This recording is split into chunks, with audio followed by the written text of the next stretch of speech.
Pessoal, lembra que eu falei que estávamos discutindo sobre o mundo oriental, né? Hoje nós vamos falar sobre esse mundo oriental no período da Guerra Fria. Prazer, meu nome é Gisel Berg, sou professor de Geografia e estarei aqui falando um pouquinho do mundo da geografia e, nesse caso, o mundo oriental e o mundo ocidental, que nós já estamos discutindo há algum tempo aí. E vamos falar então sobre essa divisão, essa divisão bipolar que ocorreu de 1945 a 1991. O que foi então a Guerra Fria? A Guerra Fria foi uma guerra, uma tensão, uma guerra de ideias, uma guerra de antagônicos. O que seria isso? De um lado nós tínhamos um modelo capitalista, onde a principal liderança hegemônica e que guiava os demais países pós Segunda Guerra Mundial eram os Estados Unidos, que defendia o modelo capitalista. Do outro lado nós tínhamos a União Soviética, ou União das Repúblicas Socialistas Soviéticas, que liderava o socialismo. Qual a grande diferença de capitalismo e socialismo? No capitalismo, a grande ideia é a liberdade, com as bases ali no liberalismo econômico de Adam Smith, David Ricardo, pais da economia liberal, que diz que há uma mão invisível que regula o mercado, que regula a economia. Então, professor, que negócio de mão invisível? Que mão invisível é essa? Nunca ouvi falar disso. Vamos lá, vamos falar um pouco da mão invisível. Lei da oferta e da procura. Já ouviu falar da lei da oferta e da procura? Anotem aí, lei da oferta e da procura. Lei da oferta e da procura é o seguinte, como que funciona? Você tem uma banca de banana, você está vendendo banana na feira, ou você tem uma mercearia, tem muita banana. E a banana está passando do ponto, e ela já está com as manchinhas pretas, as moscas já estão querendo voar por perto. Ninguém comprou banana. O pessoal não achou o preço justo e não quis comprar. Sobrou banana.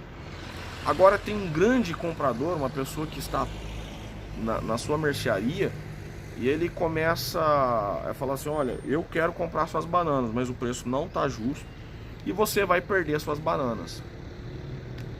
Vai perder suas bananas. Se você não vender para mim, você não vai vender para mais ninguém, porque você não vai conseguir vender a esse preço. Ele consegue convencer o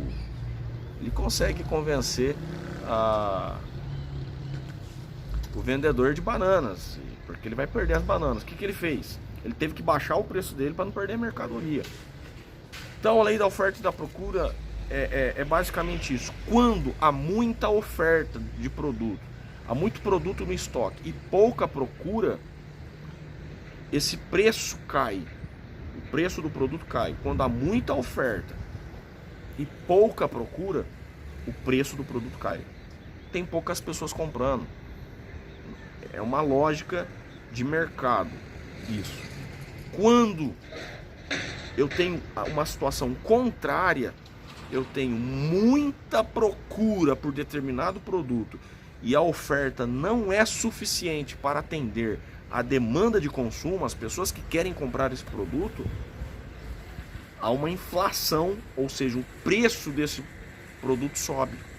Por que sobe? É muita gente querendo comprar e não tem para todo mundo. E aí o que o capitalista faz? Quem dá mais leva, não é assim? Quem dá mais leva. Há um interesse muito grande pelo produto. É claro que a gente tem que salientar aqui e que há um fator aí da questão social e a questão de valores humanos.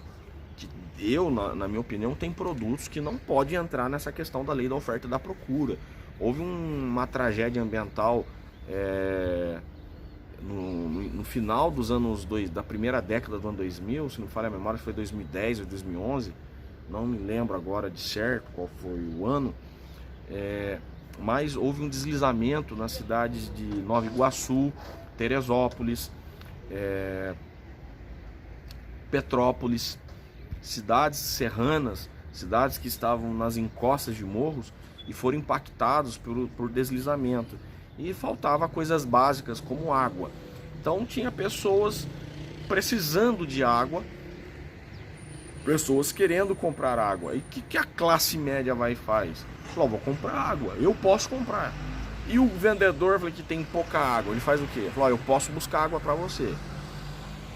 E aí, quando ele vai vender, e tem muita gente procurando água, ele vai e paga, ele põe o preço lá em cima, R$100 a água. Um galão de 20 litros. R$100 um galão de 20 litros d'água. Olha, pessoal, R$100 um galão, R$100 um galão de 20 litros d'água é muito caro. E o que acontece é que esse preço, esse produto vai ficar muito inflacionado, mas o que acontece é que a gente precisa lembrar, os cachorros estão tirando a minha concentração aqui, né?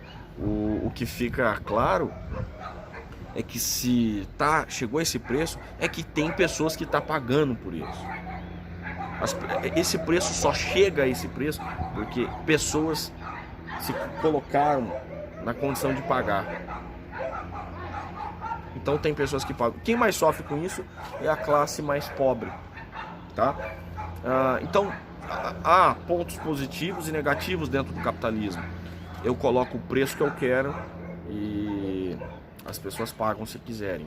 Agora, se eu colocar o preço que eu quero, também ninguém vai comprar. Então, pode acontecer isso. Então, essa é a tal da mão invisível. O próprio mercado regula essa lei da oferta e da procura, né? Quando o preço está muito alto, eu não vou comprar, pronto, acabou. Só que tem produtos, tem coisas que falei, poxa, acho que há uma questão aí mais ética e moral do que deve ser feito ou não num momento como esse, tá? Por exemplo, agora nós estamos numa pandemia.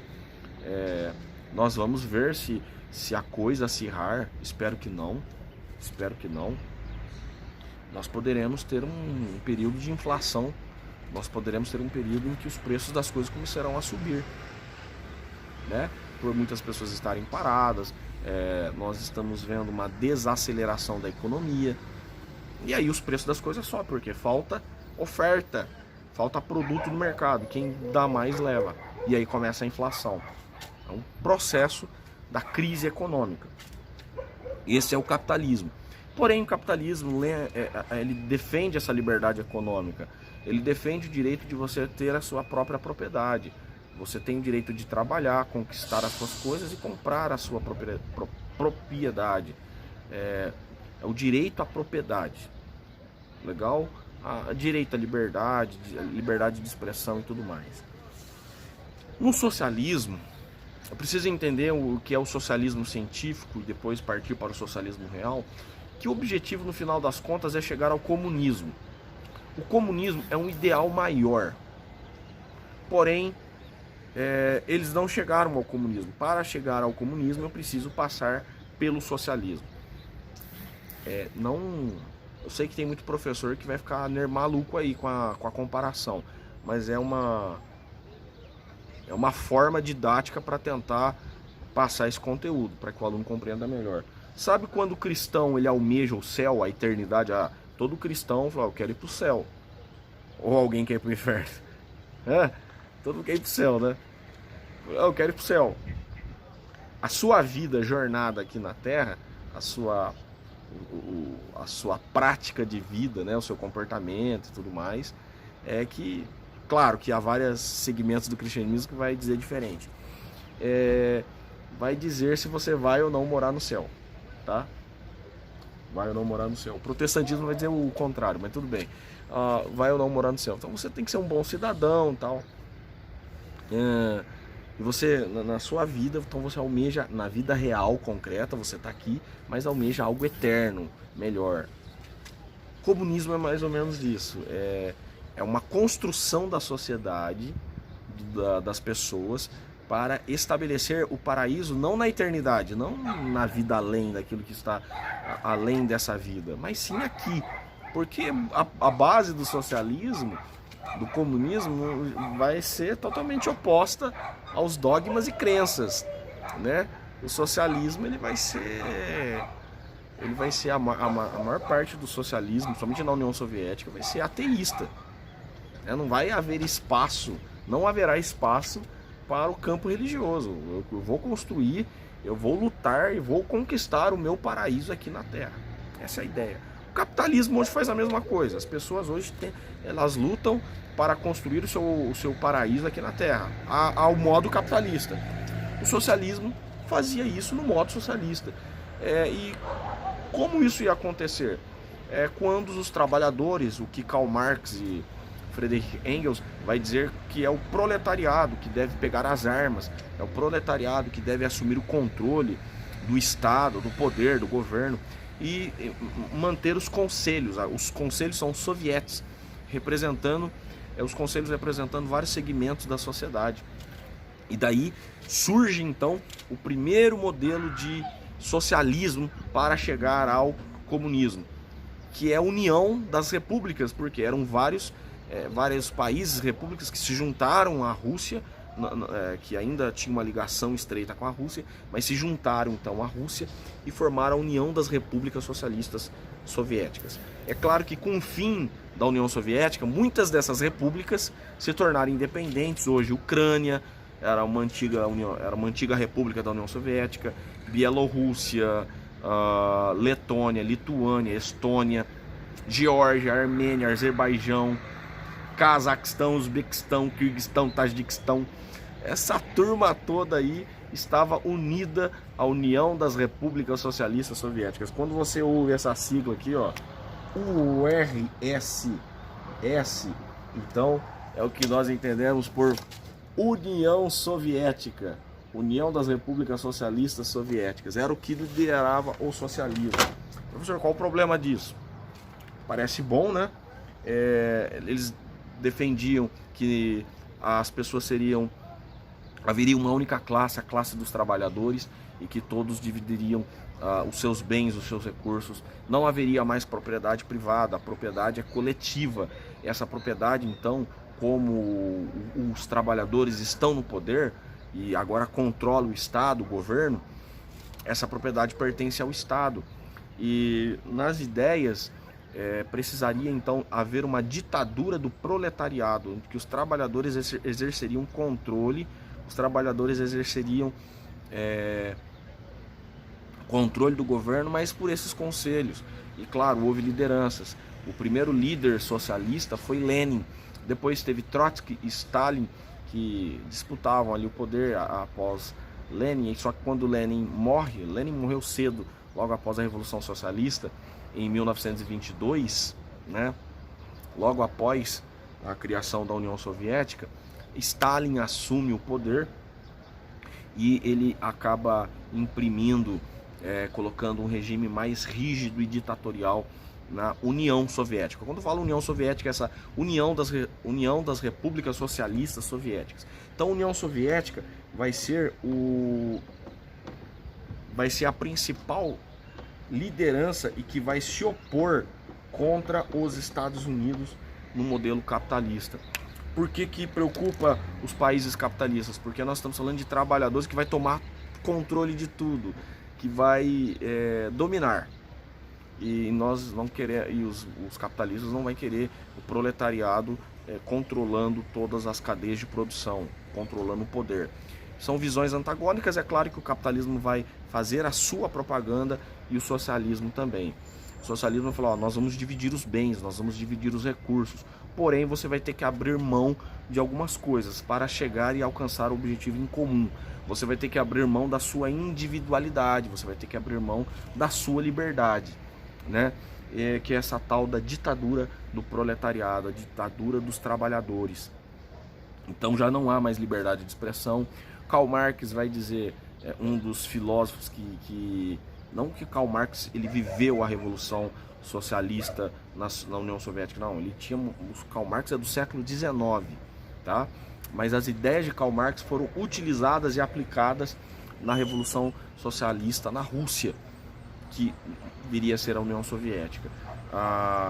Eles pegaram, aplicaram as ideias. Então o Karl Marx fala assim: a religião é o ópio do povo, acabai com a religião, então há uma perseguição religiosa muito grande nesse período, então não há espaço para a fé. não há espaço para nenhum tipo de dogma, doutrina, né? Haverá sim uma perseguição. A ideia majoritária, a ideia a ser disseminada é do socialismo, em que toda a população, toda a sociedade deve ser educada a buscar e alcançar um trabalho coletivo para chegar ao comunismo. Então, desde criança você vai ser educado, você vai ensinado nas ideias socialistas, né, do trabalho coletivo em comunidade. O problema é que você perde a sua individualidade e você tem as exceções quando esse sistema, esse regime começa a controlar e quando começa a incomodar você e quando você se levanta contra e você coloca a sua opinião divergente. Então você é o antagonista, você é o diferente e você então vai ser coagido a mudar, né? Coagido a ser realinhado ao pensamento do socialismo. Não vou dizer que no capitalismo não teve isso. Teve as ditaduras capitalistas, sim, houve as ditaduras capitalistas. Então, de um lado nós tínhamos o capitalismo dos Estados Unidos, liderado pelos Estados Unidos, e do outro lado nós tínhamos o socialismo da União Soviética. Esse período, então, é o período da Guerra Fria, vai de 45 a 1991. Lembro que quando acabou a Primeira Guerra Mundial, a Segunda Guerra Mundial, os soviéticos já ocupavam a maior parte da Alemanha e os capitalistas não queriam ver a Alemanha se tornar um país socialista, perder as suas liberdades, direitos como democracia, direito à propriedade privada, a você poder vender e comprar produtos a qualquer preço, né? A vantagem e a possibilidade de crescer economicamente, você vender um produto, começar do zero e ter a possibilidade de se enriquecer. O capitalismo dá para essa possibilidade, né, de se enriquecer. Falar, professor, mas nem todos conseguem. São os lados antagônicos, os pontos negativos e positivos, os dois lados têm. Um lado coloca todos a par de igualdade, o outro coloca liberdades, porém nessa liberdade eu vou gerar as desigualdades naturalmente. O que acontece é que historicamente o modelo socialista ele não teve sucesso, não teve êxito na União Soviética ao longo da história. O capitalismo é o sistema que rege hoje a maior parte dos países. Contudo, ainda há países que resistem ao modelo capitalista e faz um tipo de mutação de socialismo, mas que de certa forma abraça as práticas capitalistas. Ele se diz socialista no regime, ele se diz socialista na forma política, por exemplo, não tem liberdade de expressão, não há democracia, porém ele abre espaço para a chegada de algumas empresas. Por exemplo, a China. A China é uma república socialista, mas que tem práticas capitalistas. O regime, a forma do governo é socialista, né? O partido que governa o país é o Partido Comunista da China.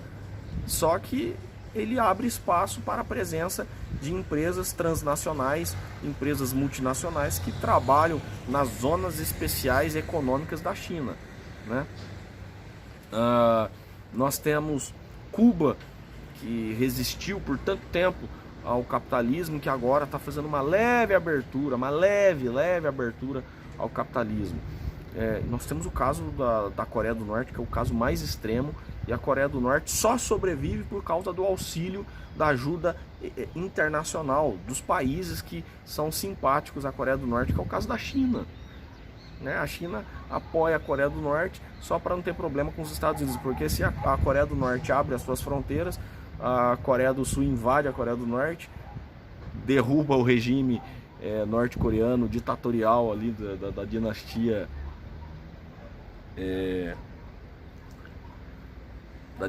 do Kim Jong-un, Kim Jong-sung, a dinastia Kim, né? Então que derruba a Coreia do Norte, e os Estados Unidos agora, apoiando a Coreia do Sul, vai estar fazendo fronteira com a China. E a última coisa que a China quer é os Estados Unidos na sua porta, na sua fronteira. É a última coisa. Então mantém a Coreia do Norte lá, dá dinheiro para essa turma, né? deixa o povo não morrer de fome, porque é o que acontece na Coreia do Norte. Deixa o povo não morrer de fome para que eles não se aproximem, para que eu não tenha os Estados Unidos aqui na minha porta. Isso seria um problema para a China e também para a Rússia, porque a Rússia também faz fronteira com a Coreia do Norte. Ninguém quer os Estados Unidos por perto, né? Ninguém. Então você vai entendendo o mundo como um jogo de xadrez, que você acaba movendo outras peças, né? Não por causa daquela peça em si, daquela jogada em si, mas por causa do jogo todo. Na verdade, quando falamos de geopolítica, é um grande tabuleiro de xadrez. Um grande tabuleiro de xadrez. Bom, seguindo, nós vamos caminhando aí na construção do pensamento na Guerra Fria.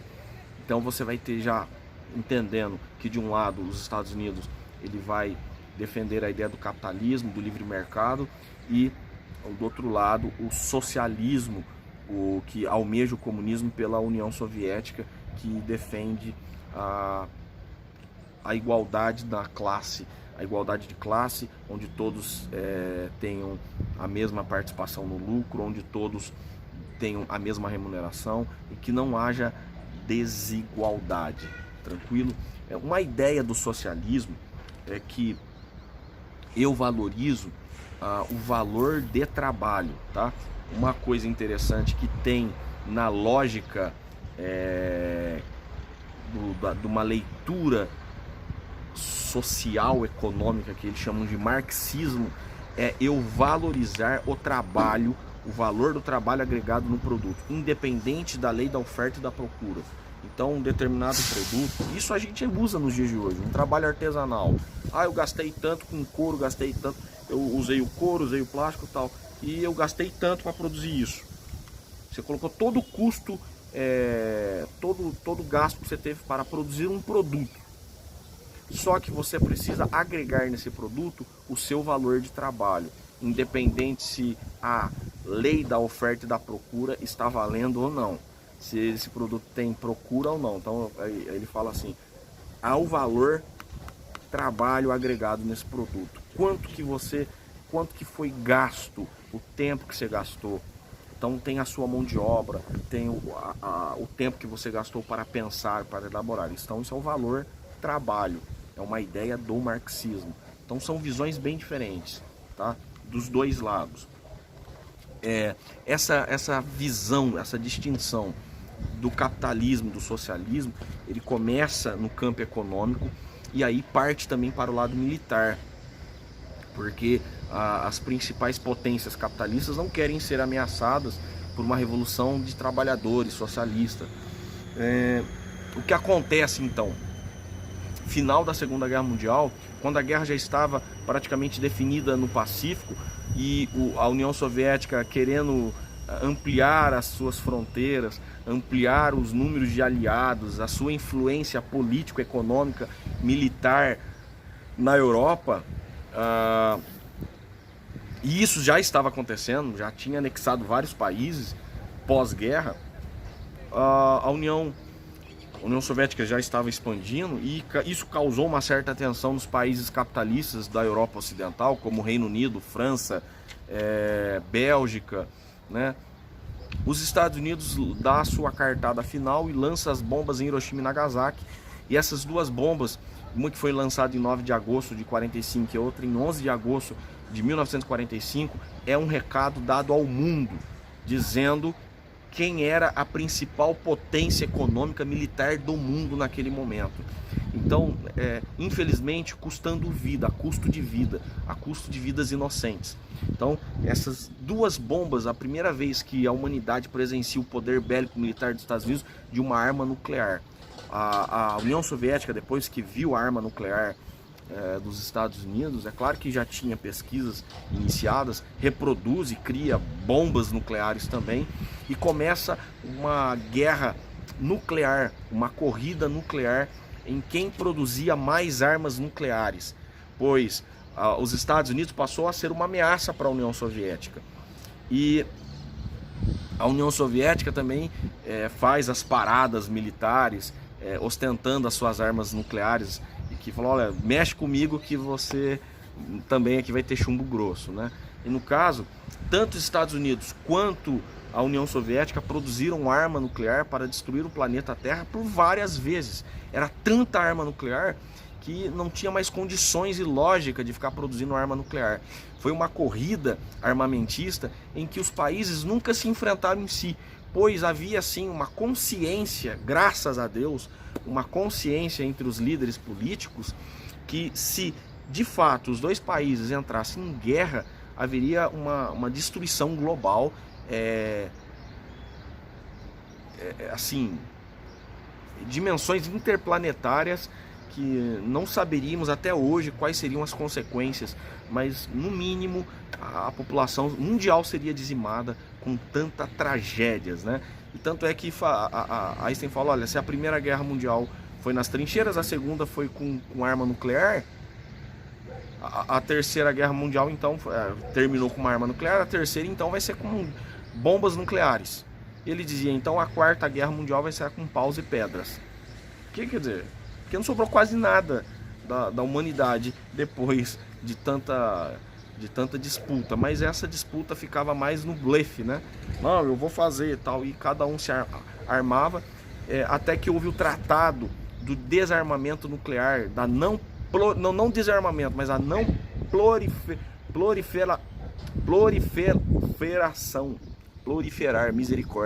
proliferação de armas nucleares, tá? Na década de 70. Então não houve esse tratado, não fez mais a proliferação dessas armas, porque chegou a um limite, olha, a gente vai se destruir nós mesmos. Então, mas sempre havia essa tensão. Contudo, houve uma tensão, houve disputas e guerras e conflitos regionais em que havia sim interferência dos Estados Unidos, ora da União Soviética, nesses lugares. Por exemplo, Guerra do Vietnã. O Vietnã tinha o Vietnã do Sul, o Vietnã do Norte, e na verdade era o Vietnã do Norte comunista, o Vietnã do Sul capitalista, e o conflito desses dois países, houve a presença e a participação dos Estados Unidos nessa guerra. Morreram muitos soldados estadunidenses, americanos, houve uma pressão da população civil estadunidense americana para a retirada dos Estados Unidos da guerra, porque estavam morrendo muitos jovens, isso nos anos 60, né? Aí surge o movimento hip hop, também tem um show de rock que foi um Woodstock, que impactou a juventude da época, que pesquisem um pouco mais sobre o movimento hip hop de Woodstock, né? Que aconteceu, que foi até quando aconteceu o movimento, esse show de rock foi uma das datas, a data do meu aniversário, em agosto, né, de 70, na década de 70, o movimento de Woodstock. Então houve uma pressão da saída da população, dos soldados, né, da guerra do Vietnã, e com isso o Vietnã do Norte se sagra campeão, vencedor, como se fosse mérito uma guerra, né? Sai vencedor nessa guerra e o país se torna socialista. Uma outra disputa que houve também, que marcou, foi a Guerra da Coreia na década de 50, em que os Estados Unidos também participam dessa guerra. A União Soviética apoia a Coreia do Norte e a guerra ela travou numa intensidade, num certo ponto, que teve que declarar o cessar-fogo, né? Teve que declarar o cessar-fogo, e então a Coreia foi dividida. A Coreia era um país só, tá, pessoal? A península da Coreia foi dividida entre Coreia do Norte e Coreia do Sul, e a Coreia do Norte ficou sendo dominada pelos comunistas, socialistas comunistas, e do outro lado a Coreia do Sul com intervenção dos Estados Unidos e apoio dos Estados Unidos, tá? E hoje você vê a diferença que há entre a Coreia do Norte e a Coreia do Sul, totalmente diferente. Era um único país, hoje você vê a diferença que há entre os dois. Tranquilo? Então o que a gente pode entender? Houve sim uma divergência, houve uma divisão no cenário geopolítico mundial, em que quando falávamos entre Oriente e Ocidente, quando falávamos Ocidente, era literalmente atribuído ao Ocidente a ideia de países capitalistas, e ao Oriente a ideia de países socialistas. Mas vale lembrar que nem todos os países do Ocidente eram capitalistas e nem todos os países do Oriente eram socialistas, né? Nós temos, por exemplo, o caso da Austrália, que é um país que está no extremo Oriente, mas é um país, por exemplo, capitalista, né? País capitalista. Nós temos o caso da Cuba, a ilha cubana, um país que está no Ocidente, mas que tem aí que está no Ocidente, mas é um país. Vamos filmar aqui o meu mapinha aqui. O vídeo ficou longo, hein, turma? Desculpa aí, mas o vídeo ficou longo. Que é um país socialista. Então, houve sim, uma cisão entre Europa, né? Houve sim uma cisão da Europa Ocidental, Europa Oriental, entre esses países aí. Eu estou tentando colocar aqui os lugares que são neutros, os lugares que eram capitalistas e socialistas, para vocês terem uma noção do que foi e como se deu essa divisão entre socialistas e capitalistas, tá, pessoal? Para vocês terem uma ideia aqui do que foi a Guerra Fria no século XX. Nunca houve de fato uma disputa entre os dois países, contudo, houve sim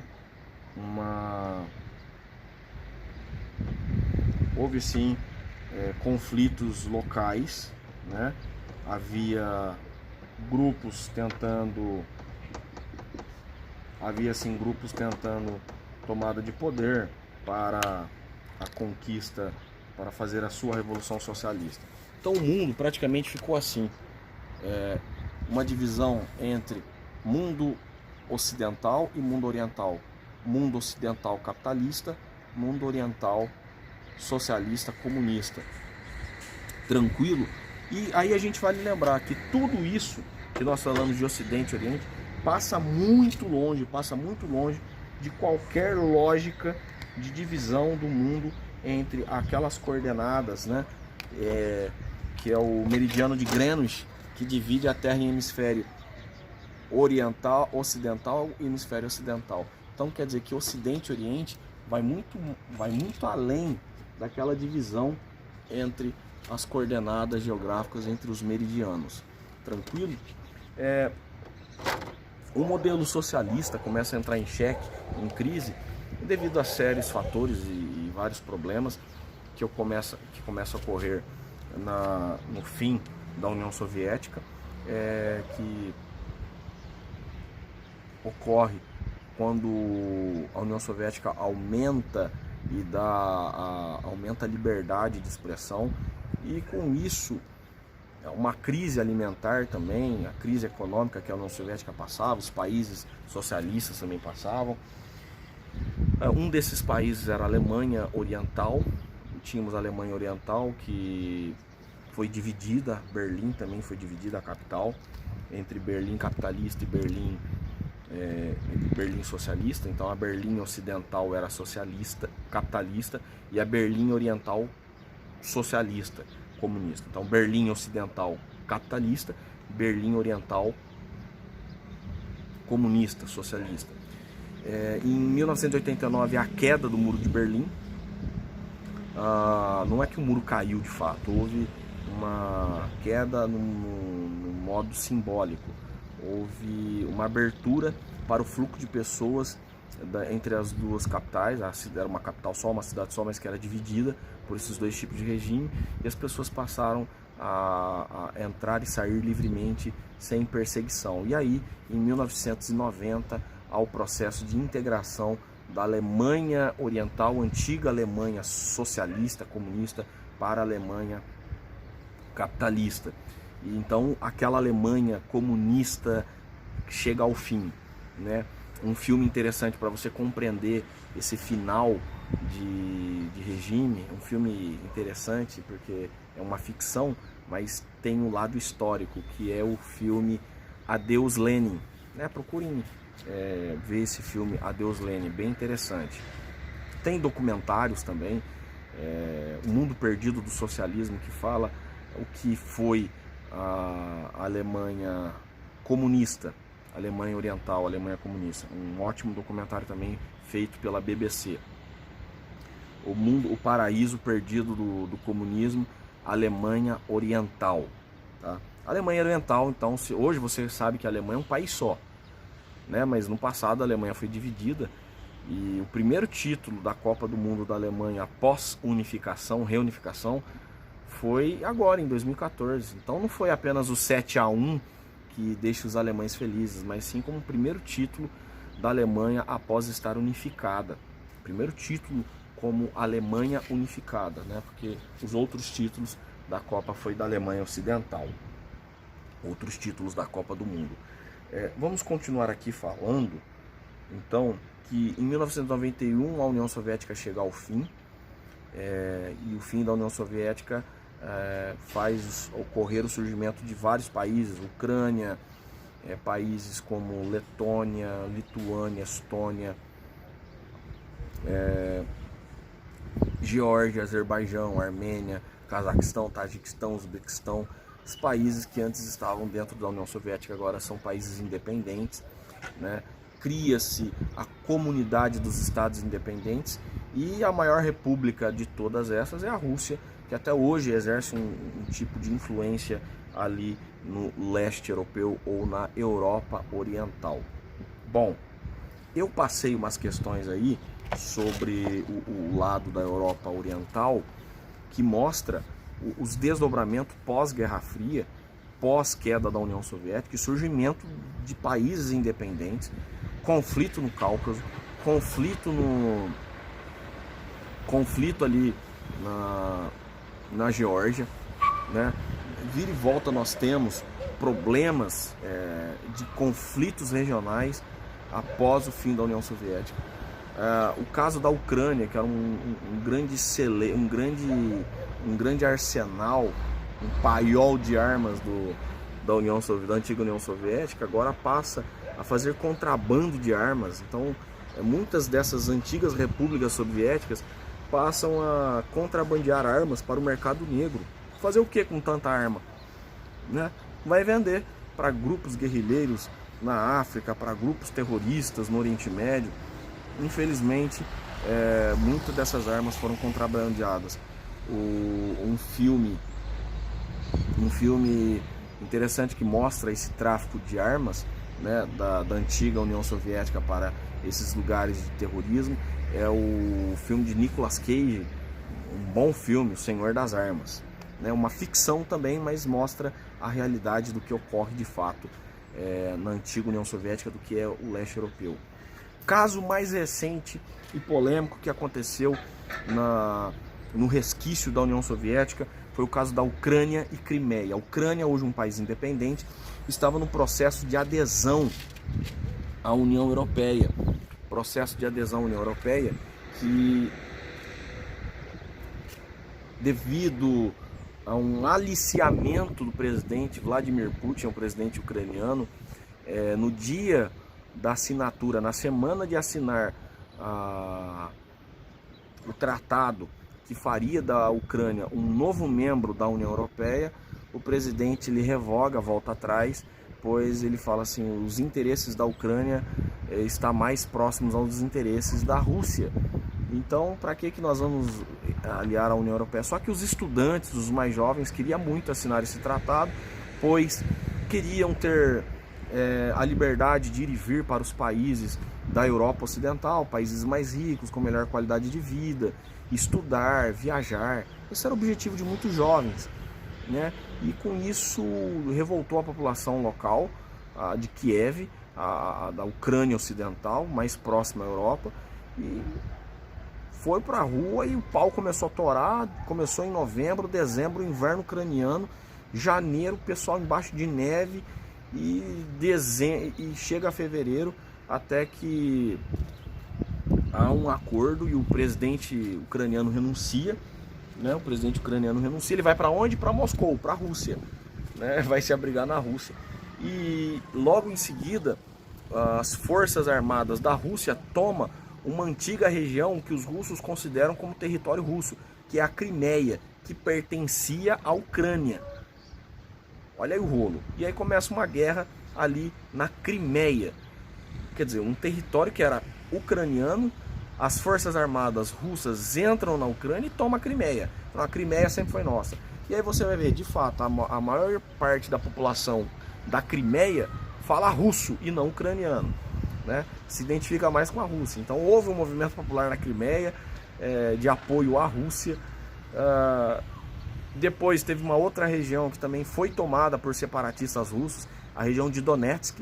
Tanto é que tinha um time ucraniano que estava cheio de jogadores brasileiros lá, o time Shakhtar Donetsk, que jogava nessa cidade. Teve que mudar os seus jogos de Donetsk para jogar em Kiev, porque a cidade também foi tomada por russos.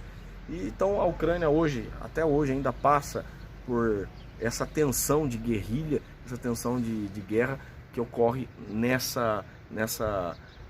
conflito de interesses. Então a Rússia, por mais que hoje ela seja capitalista, ela não quer perder a influência que tinha nas suas antigas repúblicas. Ucrânia, por exemplo, Letônia, Estônia. Um outro caso foi quando a Geórgia decidiu fazer uma aliança com a OTAN. O que é a OTAN? A Organização do Tratado do Atlântico Norte, uma organização militar que aliou todos os países ocidentais capitalistas que formariam um bloco para lutar contra o socialismo e faria frente contra os países socialistas que realizaram o Pacto de Varsóvia. Então, se de um lado tinha os países socialistas que se aliaram fazendo o Pacto de Varsóvia, do outro lado tinha os países capitalistas que fizeram a OTAN. Claro, a Guerra Fria acabou. Estamos no ano de 2008. A Guerra Fria já era. Aí a Geórgia vai lá e assina o tratado para fazer parte da OTAN, Organização do Tratado dos Países do Atlântico Norte. O que a Rússia faz? A Geórgia é vizinha da Rússia, gente. Eles falam assim, eu não quero um país, eu não quero os Estados Unidos aqui na minha fronteira. Eu não quero soldado estadunidense americano aqui no meu quintal. E a Geórgia é o tamanho de um ovo, tá, pessoal? Os Estados Unidos vai lá, invade a Geórgia, massacra a capital da Geórgia, bombardeia. Mas por que vocês invadiram? O argumento do Vladimir, o argumento do governo russo era o quê? Nós estamos lutando pela independência da Ossétia do Sul. Ossétia do Sul. Esse foi o argumento dado pelo governo russo. Porém, nós temos outro caso na Rússia e no leste europeu, que acontece na Chechênia. A Chechênia é um grupo separatista, é uma região separatista da Rússia que quer independência, mas a Rússia não abre mão dessa região devido a um recurso natural como o petróleo, né? Então eles não vão abrir mão da Chechênia. Então eles colocam um exército, um grupo armado, mas na Chechênia tem guerrilheiros, tem grupos terroristas e eles continuam lutando. E vira e volta você tem atentados em teatro, como na cidade de Moscou. Aí tem um grupo da região da Chechênia que vai lá em Moscou e comete um atentado à escola, teatros, e pessoas inocentes morrem. Tá? Tudo isso também por causa do petróleo. Não abre mão da independência e não, aqui vai ser ainda nosso território. Então nós estamos falando de um país que perdeu a Guerra Fria. Não, mas ela ainda é uma das forças, uma das potências militares, não mais econômica, mas militar do mundo. Então nós temos aqueles antigos países que deixaram o socialismo. Nas primeiras décadas do ano de 2000, muitos passaram a aderir ao sistema econômico capitalista, e entrar no lado capitalista, do lado mais ocidental da Europa. Polônia, Hungria, Bulgária, são países que hoje pertencem à União Europeia. Aí quando houve esse movimento, os países posteriores que adentrariam ao mercado comum europeu, à União Europeia, mais capitalista, ocidentalizada, a Rússia começou a recuperar a sua força militar, bélica militar, e começou a dar a sua resposta no mundo. E aí houve um freio aí de ocidentalização dos países do leste europeu. Então, qual a característica dos países do leste europeu? Antigas repúblicas socialistas que abriram suas economias para o mercado capitalista. A Rússia hoje é capitalista, mas qual o problema? Ela só não quer que os seus antigos aliados se tornem aliados de países ocidentais próximos aos Estados Unidos, Reino Unido e assim por diante. Esse vídeo ficou longo pra caramba, 45 minutos, pessoal. Espero que vocês tenham paciência para ver aí, mas foi uma baita de uma resposta aí do que é essa divisão entre Ocidente e Oriente, Guerra Fria. Hoje, né, os Estados Unidos exerceriam uma liderança mundial, sim, mas como sempre surgem outros países, outras potências para fazer frente aos Estados Unidos. Hoje a China é o grande país do Oriente que faz frente, concorre diretamente nas questões econômicas. Tá? Há uma disputa comercial entre China e Estados Unidos nos dias de hoje, tá? Mas ainda os Estados Unidos é a grande potência econômica, militar do mundo, e além de influenciar culturalmente vários outros países, tá? Eu sou o professor Giselberg, o vídeo ficou longo, mas espero que vocês façam um bom proveito, bons estudos e fiquem com Deus.